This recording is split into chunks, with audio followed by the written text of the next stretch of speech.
It took some time to get the owner, the surveyor, and the haul-out all lined up together. So, in the meantime, we had some fun and checked out Newburn some more and took in some of the cool activities and events around the town. We went on that trolley ride we spotted in, I think it was episode 6. It turned out not to be a rail trolley, but it was still really cool. We learned all about Newburn's history and saw many sights, including a tour of that crazy cool graveyard we talked about.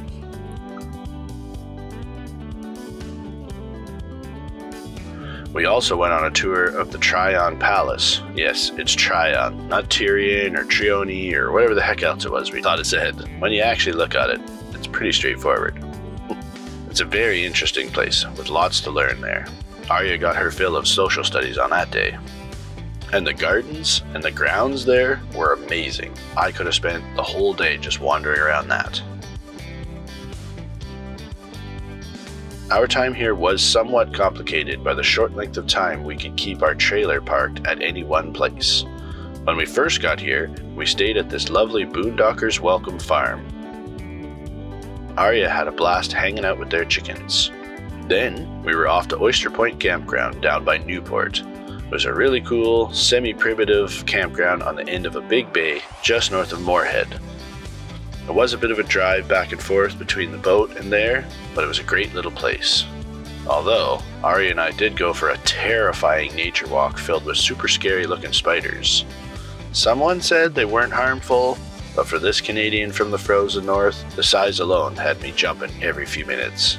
But we did have lots of fun there. We even caught some blue crabs. Oh my goodness.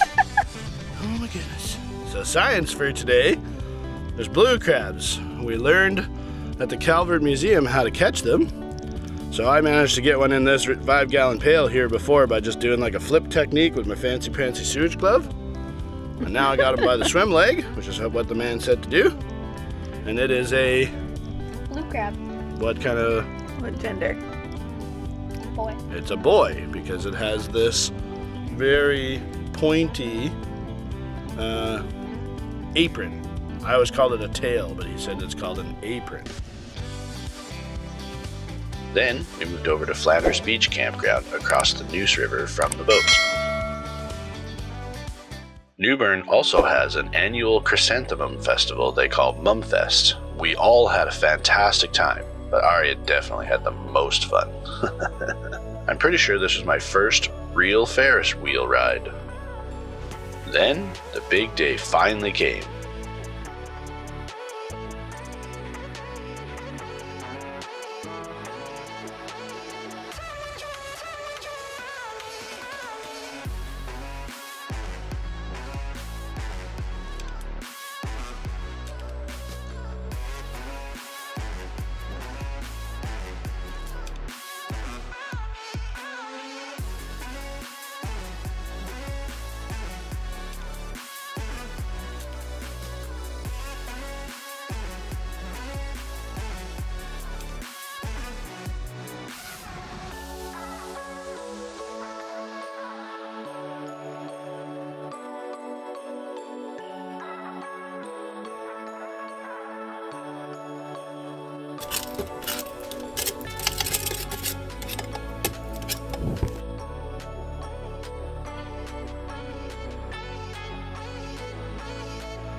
Whew.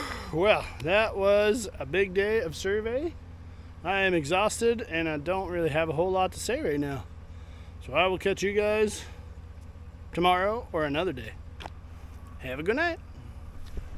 So we had our survey on Valhalla yesterday, that Endeavour 40 we've been looking at.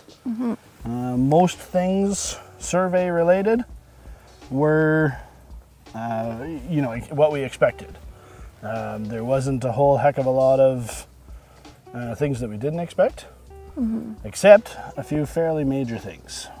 The prop shaft dripless seal is more like a very drippy seal, which I gather is not a wildly expensive part. It's not a incredibly difficult job either. It does hold the water on the outside when the boat's just sitting. It does hold the water on the outside at about 15 to 1800 RPM. But what it doesn't do is it doesn't keep the water on the outside at anything above that. The other major issue that came up in the survey yesterday is that the hull has a significant number of osmosis blisters. It is something I understand that you can fix yourself. It's not an overly easy thing to fix. It's not an overly inexpensive thing to fix. And it does sort of squarely put us in the category of, is this a boat that we need to walk away from? We're in a bit of a mood today with that news. So yes, it puts us in the category of potentially needing to walk away from this boat. I personally don't think that that's necessarily what we're going to do. It might be what we should do. I know. There's quite a few things now that have sort of stacked up on this boat. There's the aft deck, which is in fact actually the roof of our bedroom. It has a decent amount of moisture intrusion in it, and a bit of a soft spot in one spot. Not wildly terrified to tackle that.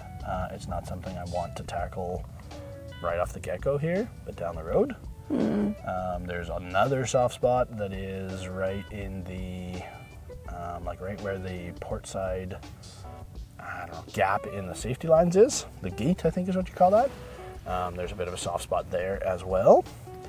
And then on top of that, there's at least 2 port lights that either need to be completely replaced or rebedded, and 3 hatches that definitely need to be rebedded. Which those all felt doable. Yeah, and but all now, of that still does feel yeah. doable. It's just, I guess what it comes down to is we had an agreement with the current owner of the boat that sort of puts us in a situation where he's down quite a long ways from what his asking price was, which we appreciate. And we have a verbal agreement with him that if it wasn't something bad enough to walk away, that we wouldn't continue to try and dicker the price down based on the survey. But now we sort of find ourselves in a situation where we don't really want to walk away. I personally am totally willing to do the bottom job, blisters and all. It's more a matter of the when and the how much. I need to do some more research about not doing either, not doing the blisters and not doing the anti-fouling, and just how much. I don't know if there even is an answer I can get research-wise about how much, you know, more often we would need to be scraping the hull because of not having the anti-fouling on there. It's pretty much toast. There's, you know, probably 30% of it is missing. There is no ablative paint over 30% of it. So, you know, and what that means as far as, like, you know, barnacles get a better hold or something, you know, all of the above. There's just questions there that I just don't know the answer to yet to make a decision in that respect. But yeah, I guess that's pretty much the shorter version of the results of the survey. We're in a holding pattern right now. It was only surveyed yesterday. I'm told that we should theoretically have the survey report by end of day tomorrow. And then after that, we're gonna have to talk to the owner again. Yeah. What do you think about sending him this? So we got the survey back. Not too sure what to say. We read through it a few times now. There's quite a bit to do. Most we knew about, but there are certainly a few things that aren't as small as we thought. And obviously the big kick in the nuts is the blistering and the packing gland. Now from where I stood, I don't think the blisters were that many or that bad, but Rob says that it is more severe than it looks. We're waiting for a few quotes to come back, but preliminary guesses are 10 to 20K, or a metric ton of work from us, and still a bunch of dollars for products. The packing gland issue sucks, but I'm not terribly concerned about that. It's a bummer to have to pull it out again, but who the F knew? We know we said that we wouldn't dicker you on the price as a result of the survey, unless it was something that justifies walking away from her.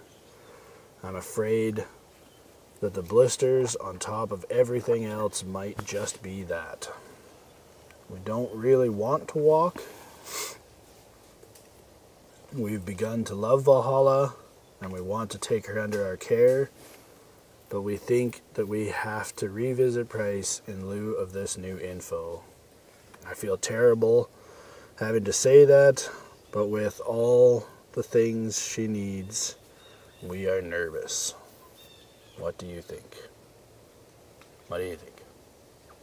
Send. Send it? Yeah. Okay. And now we wait. Yeah, I really don't feel good having to sort of renegotiate price, but I don't feel like we have a choice. Yeah. So that didn't take very long. That's not very much. Yeah, that's not as much less as we would hope, considering how much it's going to cost to do that. Job. Really, like, that blistering is huge. You need to go lower. Or see. We were thinking more like... Yeah. Send. Now we wait. Again. Well, I don't know what he's going to say to that. That's pretty far down. I know. I feel like a turd.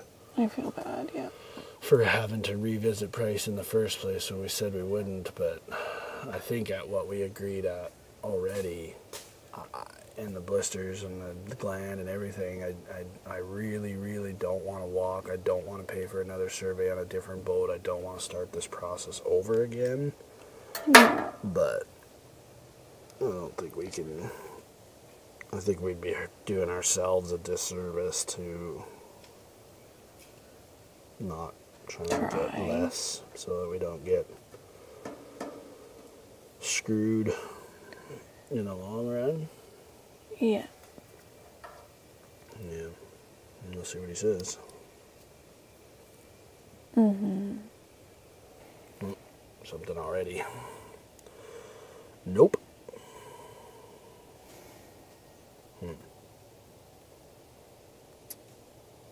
And he said, I'm sorry, I can't do it.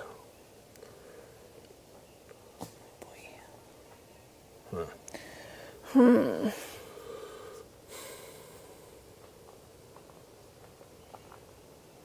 I don't even know what to say to that. I don't know either. Like I said, I don't,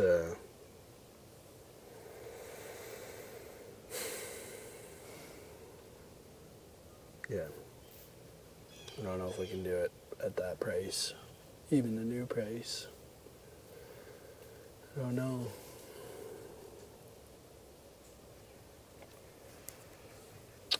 Yeah, knowing that we'll have like this huge looming bill over our heads for. Yeah, at some point too. Yeah. And the bottom paint, and the soft spot in the deck, and all the port lights that need doing, and bilge, the shower sump pump needs replacing, and need another sump pump for the bilge, I think, and everybody's trying to look out for their best interest. Yeah. So, I get it. Yeah. What about something like a lesser price, closer to what we want, or we'll meet you at your price, but you got to take care of the haul out and the packing gland or something? So, that's our counter. So you want to counter that right now, or you want to wait a bit? Now. I feel really nervous and anxious. Like, kind of sick to my stomach. Yeah, I feel queasy. Eesh, those squirrels are at it again, interrupting our concentration. Those squirrels. Anyway, now we wait again. I do not like I think this is it, though. negotiation. I do, over than being in person, because we actually have time to, like, formulate what we want But you to have, say. nothing to go by. He knows. Can't see our face, He we can't knows. see his face, nobody knows nothing about nothing. He knows. I prefer it this way, because he also has time to think, too. I guess, yeah. I suppose I agree with you there. I'm sweating my butt off here. I'm freaking out. I'm not, I need but to go my get I feel a drink little. because I. Can you flip your phone over there? No, let it. No, we I want to can't. know when it comes in. This is empty. Otherwise, I would drink this. I was just drinking club soda. I'm going to get my. I need my water. Something fierce.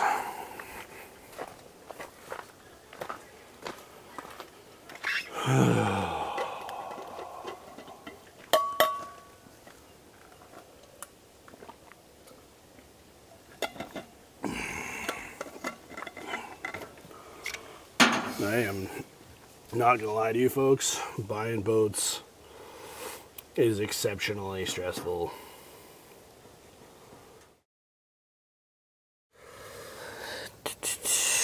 Oh, something coming in here.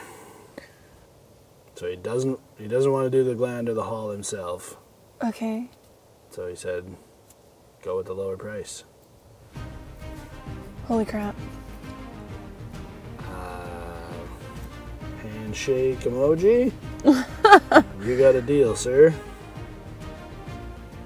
Yeah? Send? do we need to think about it more than that? No. At that price, I think we'll just go, eh? Yeah. Okay, send. Did we just buy a boat? I don't. Did we? I think we just bought a boat. Holy crap. I think we just bought a boat. Oh my. I don't really know what to say right now. I'm like...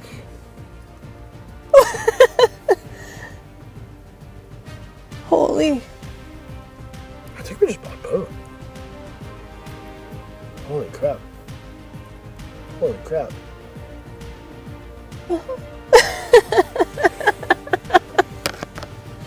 Sorry about the mic noises.